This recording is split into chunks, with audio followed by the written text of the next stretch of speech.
There's a company on this planet that refuses to advertise. It refuses to have a sale. It refuses to let you simply walk in and buy its most famous product. And yet, it is worth over $200 billion. While every other luxury brand on earth is running campaigns, hiring celebrities, flooding Instagram with content, one family in Paris is doing the exact opposite. And that is precisely why they have won. You already know the name. You have seen it on airport windows. You have seen it on the wrists of royalty. You have seen it on the arms of the most powerful women in the world. Hermes. But what you do not know is the war behind the logo. You do not know the secret holding company that blocked the richest man on earth from stealing this dynasty. You do not know why a wait list for a bag can last years, not because they cannot make more, but because they have deliberately chosen not to. You do not know how a family of over 50 years, people who normally fight over everything, united in complete silence to protect an empire that no outsider has ever been allowed to touch. This is not just a story about a luxury brand. This is a story about power, about patience, about a family that turned scarcity into the most sophisticated weapon in the history of business. This is the sovereign estate of Hermes. It begins in 1837, not in a palace, not in a penthouse, in a workshop, a small leather workshop on the grand boulevards of Paris. A man named Thierry Hermes opened his doors with one singular purpose. He was not trying to build an empire. He was not trying to become a symbol of wealth and power. He simply wanted to make the finest harnesses and saddles in all of Europe. This was the age of horses. The horse was everything. The horse was transport. The horse was status. The horse was war. And the men and women who rode them, the European aristocracy, the nobility, the royalty, they demanded the very best. Thierry Hermes gave them exactly that. His craftsmanship was unlike anything available at the time. Every stitch was placed by hand. Every piece of leather was selected with obsessive precision. Every harness that left his workshop was a masterpiece. Word spread. The Emperor Napoleon III took notice. The royal courts of Europe began placing orders. Thierry Hermes was not selling to the wealthy. He was selling to the most powerful people on earth. And he was doing it one exceptional piece at a time. When Thierry died, his son Charles-Emile took over. And Charles-Emile made a decision that would change the trajectory of the company forever. He moved the workshop to 24 Faubourg Saint-Honoré. That address, that single address in Paris, it is still the headquarters of Hermes today. Over 180 years later, the same building, the same street, the same commitment to the same values that Thierry placed in those first stitches. The automobile arrived and the world changed. Horses became less essential for transportation. Many leather craftsmen went out of business. But the Hermes family adapted. They began making leather goods for the new world. Luggage, gloves, bags, belts, accessories. But they never abandoned the core philosophy. Every product must be exceptional. Every product must be made by hand. Every product must outlast a generation. By the time the 20th century arrived, Hermes was no longer just a saddlery. It was becoming something far more powerful. It was becoming a symbol. And symbols, when they are built correctly, are immortal. Now here's where most luxury brands make their fatal mistake. They see demand growing and they respond by growing supply. More factories, more products, more stores, more units, more revenue. The logic seems sound. But the moment a luxury brand floods a market, it stops being luxury. It becomes fashion. And fashion is temporary. Hermes understood something that most business schools still struggle to teach. True luxury is not about what money can buy. True luxury is about what money alone cannot buy. Let that sit for a moment. You can be worth $10 billion and still be told no by Hermes. Not rudely, politely, graciously. But the answer is still no. How do they maintain this?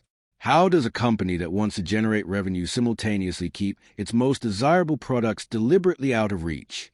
The answer is in the architecture of their production. There are no assembly lines inside a Hermes workshop. None. Every single Hermes bag, every Birkin, every Kelly, is made from start to finish by one artisan. One human being. One set of hands. This is called the one artisan, one bag rule. And it is the foundation of everything Hermes stands for. Each artisan trains for a minimum of 2 years before they are allowed to touch a Birkin.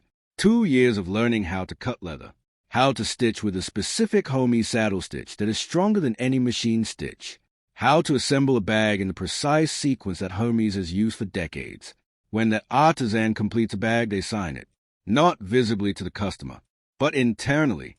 Their mark is on that product. Their identity is attached to their craftsmanship. This creates something that no factory can replicate. Accountability, pride, excellence that is personal rather than mechanical. A single Birkin bag takes between 15 and 25 hours of skilled labor to complete. The exotic skin versions, the crocodile, the ostrich, the lizard, those can take 40 hours or more. Now think about the mathematics of scarcity this creates. Hermes has approximately 60 workshops globally. Each workshop employs a limited number of trained artisans. There is a ceiling on production that is not artificial. It is physical. Human hands working at the highest level of their craft can only produce so many units per year. And Hermes has chosen not to expand that ceiling beyond what their quality standards allow. The waiting list for a standard Birkin is between 2 and 5 years depending on the market. For rare leathers or special colors, the wait can be indefinite. For a crocodile Hermes Birkin in Himalayan colorway, the rarest and most expensive version, there is no list. There is simply no availability. When one appears at auction, it sells for hundreds of thousands of dollars. In 2024, a single Himalayan Birkin sold for over $400,000 at auction. A bag, $400,000. And people competed to buy it. This is what absolute scarcity engineering looks like when it is executed at the highest level. But the scarcity is not just in the production.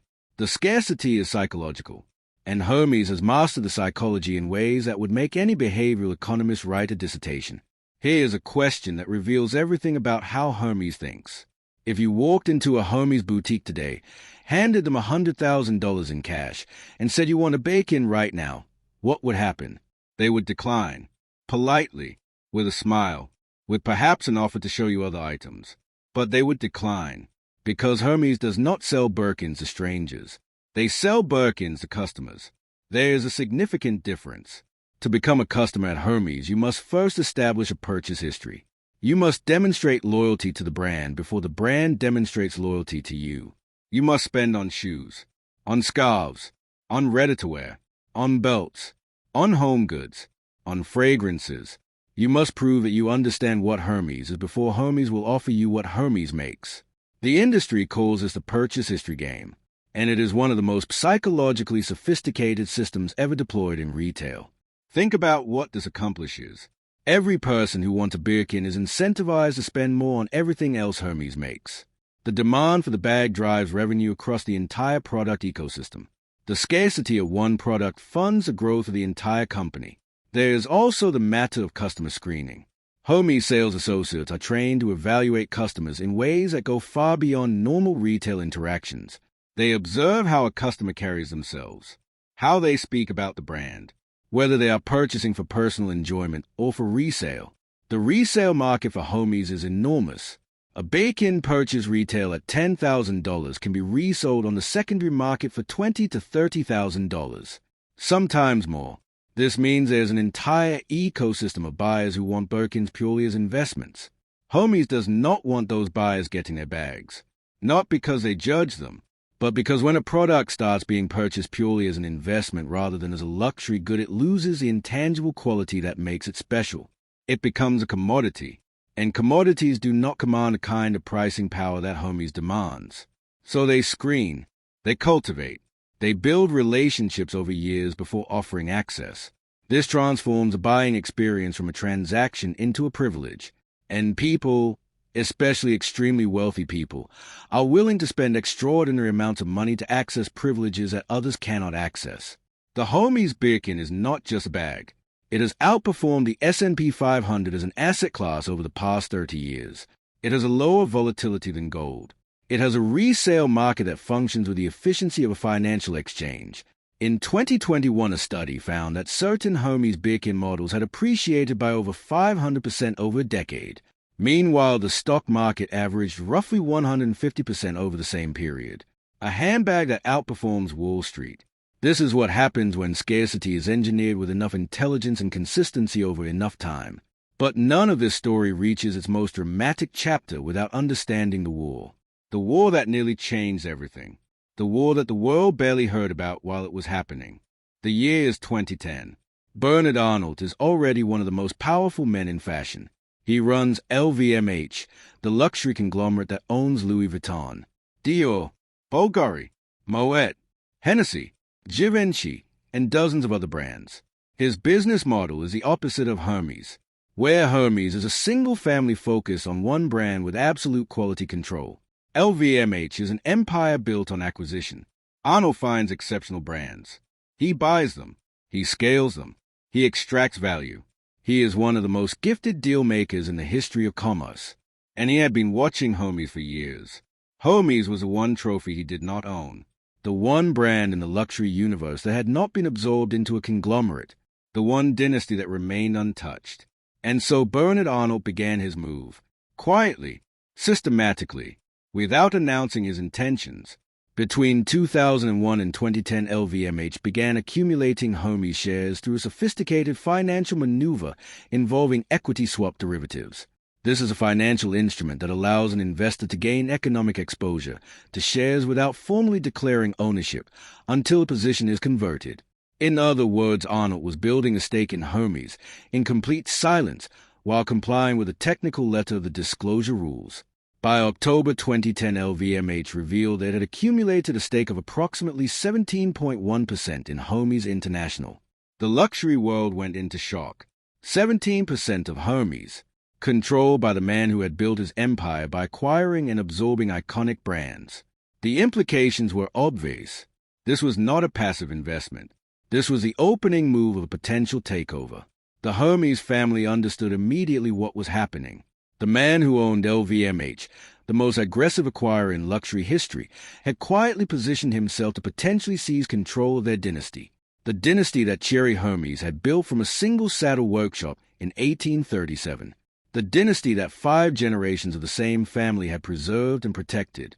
And he had done it without a single public announcement until the moment he chose to reveal it. Bernard Arnault continued building his position. By 2013, LVMH controlled approximately 23% of Hermes. 23%. In most publicly traded companies, a stake of that size positions an acquirer to influence board decisions, to push for strategic changes, to gradually accumulate more shares until they reach the threshold for a formal takeover offer. The Hermes family had a choice to make, and what they chose is one of the most extraordinary stories in the history of family business. The Hermes family has over 50 direct heirs.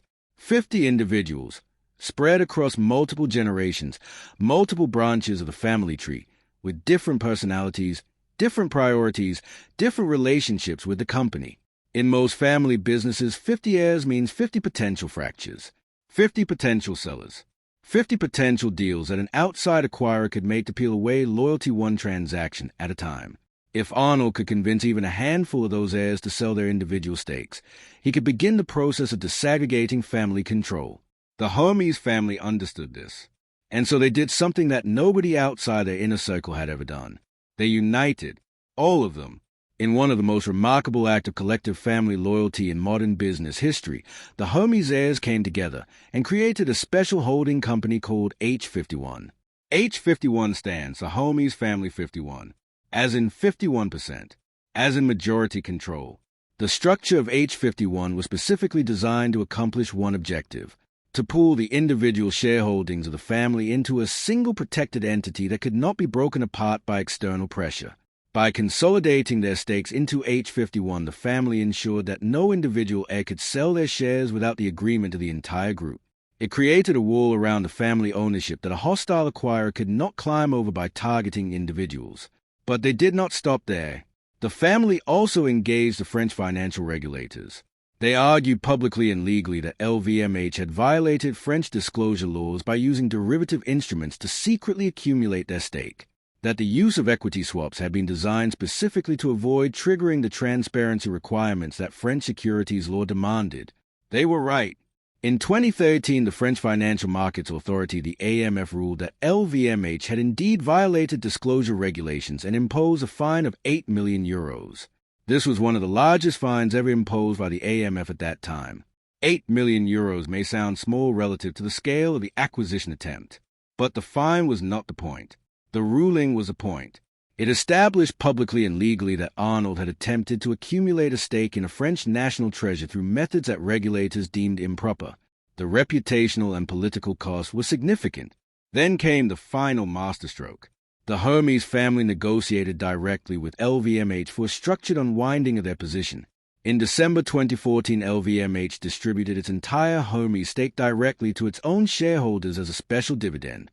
This effectively dissolved LVMH's accumulated position without them selling into the open market, which would have been visible and potentially destabilizing. The stake was dispersed. The threat was neutralized. Bernard Arnault, the man who had acquired dozens of the most prestigious brands in the world, who had never failed to close a deal he truly wanted, walked away from Hermes empty-handed. The family had won, not through aggression, not through litigation alone, through intelligence, through unity, through the creation of a structural defense so elegant that it remains one of the most studied corporate governance case studies at business schools around the world today. And when the battle was over, the Hermes family did something very Hermes. They said nothing. No press conference. No victory lap. No statements about how they had defeated the richest man in fashion. They returned to their workshops. They returned to their leather. They returned to the craft, just as they always had. Oh, what have we actually learned from the story of Hermes? We have learned that the rarest luxury is not a product. It is a principle. The principle that says we will never compromise what we are in exchange for growth we do not need. Most companies in this world are run by shareholders who demand quarterly growth. They are optimized for the short term. They are managed for the analyst call. They are built to maximize revenue in the current fiscal year. Hermes is not. Hermes is managed across generations.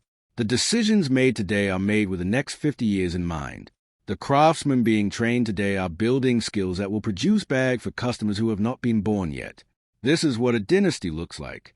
And the rules of this dynasty are specific. They are learnable, and they contain some of the most powerful business wisdom available to anyone who takes the time to study them. Rule number 1. Heritage is your most valuable competitive advantage. Hermes does not advertise in the traditional sense. They do not run campaigns telling you to buy their products. They do not hire celebrity brand ambassadors for paid partnerships. They do not flood social media with sponsored content. Instead, they communicate the history, the craft, the story. They let the 180 years of heritage speak louder than any marketing budget could. When you buy a Hermes product, you are not just buying leather and thread. You are buying entry into a narrative that stretches back to Napoleon III. You are buying an object that carries the weight of human hands that have been perfecting the same technique for generations. No marketing campaign can manufacture that. No agency can create it. It can only be earned across time. Rule number 2. Scarcity must be genuine to be respected. Hermes does not create fake scarcity. They do not produce 1,000 bags and tell you there are only 10. The scarcity is real. It is structural. It is a natural result of refusing to compromise on the way things are made. And because the scarcity is genuine, it is respected. The market trusts it. The pricing holds. The asset value grows. Fake scarcity is a marketing trick. Real scarcity is a philosophy. Rule number 3. The right customer is more important than any customer. Hermes does not want everyone to own a Birkin. They want the right people to own a Birkin. People who understand what it represents. People who will care for it. People who will pass it to their children. This sounds elitist, and in some ways it is. But from a business perspective, it is also genius. Every Birkin that is loved and preserved becomes a physical ambassador for the brand. Every Birkin that appears at auction 20 years later in perfect condition at 3 times its original price proves that the product delivers on its promise. The customer is part of the product ecosystem. Rule number 4. Family unity is the ultimate moat. The story of H51 is the most important business story of the past 20 years that most people have never heard. When the Hermes heirs created that holding company, they created something that almost no other family business has ever managed to build. A mechanism for collective action that supersedes individual interest. This is why Hermes cannot be taken over. Not by Bernard Arnault. Not by any acquirer. Not by anyone. The family has structured their ownership specifically to survive generational transition, specifically to survive the temptation of individual heirs who might one day consider a lucrative exit. The moat is not just a brand. The moat is a family structure. Rule number 5. Zero traditional marketing is the ultimate marketing. This is the rule that breaks every conventional business school curriculum. The fact that Hermes does not aggressively advertise is itself the most powerful advertisement Hermes has ever run. Think about what it signals to the market. We do not need to convince you to want us. You already know we are exceptional. And if you do not know yet, that is fine. We are not for everyone. That posture communicates something that no 30-second television commercial can communicate. It communicates confidence. It communicates exclusivity. It communicates that the brand is in control of the relationship, not the customer. Every brand in the world is chasing attention. Hermes is the only brand that has successfully made attention chase them. And the result? $200 billion in market value. Annual revenues of approximately $13 billion. Growing year after year. Without a single season sale. Without a single celebrity partnership. Without a single mass-market advertisement. The future of a dynasty. Where does Hermes go from here? The sixth generation of the Hermes family is now active in the company. Axel Dumas, the current chief executive, is a sixth-generation descendant of Thierry Hermes. He joined the company in 2003 and has led it through the LVMH battle, through a global pandemic, through some of the most turbulent years in the history of global luxury. And in every one of those years, Hermes has grown stronger. The pandemic that devastated the fashion industry, that closed stores across every continent, that forced most luxury brands into emergency discount strategies, became a strange accelerator for Hermes. Because when the world was uncertain about everything else, the wealthy doubled down on the one asset class that has never disappointed them. Hermes, Birkins, the permanent things. In 2023, Hermes reported revenue growth of over 20%. In a year when most global economies were struggling with inflation and reduced consumer confidence. Hermes grew by 20%. That is not luck. That is not circumstance. That is a compounding result of 180 years of consistent principle. The company is also expanding carefully into new categories. Silk scarves remain one of their most iconic product lines. Their fragrance division, their home collection, their watchmaking. But none of these expansions ever compromise the core. Every new product is made with the same philosophy that built the first harness in 1837. Every new craftsman is trained with the same 2-year minimum commitment to perfection. Every new store is designed with the same aesthetic restraint that makes a Hermes boutique feel different from every other retail environment on earth. The Hermes dynasty is not just surviving in the modern world. It is defining what luxury means in the modern world. While the rest of the industry chases trends and partnerships and influencer campaigns, Hermes continues to do what it has always done. Build something extraordinary. By hand. For people who understand what extraordinary really means. And 200 years from now, when the brands of today are footnotes, the family on Faubourg Saint-Honoré will still be stitching leather. One artisan, one bag, one dynasty. Unassailable. This has been the sovereign estate. If this story gave you something, share it with someone who needs to understand what real power looks like. We will see you in the next one.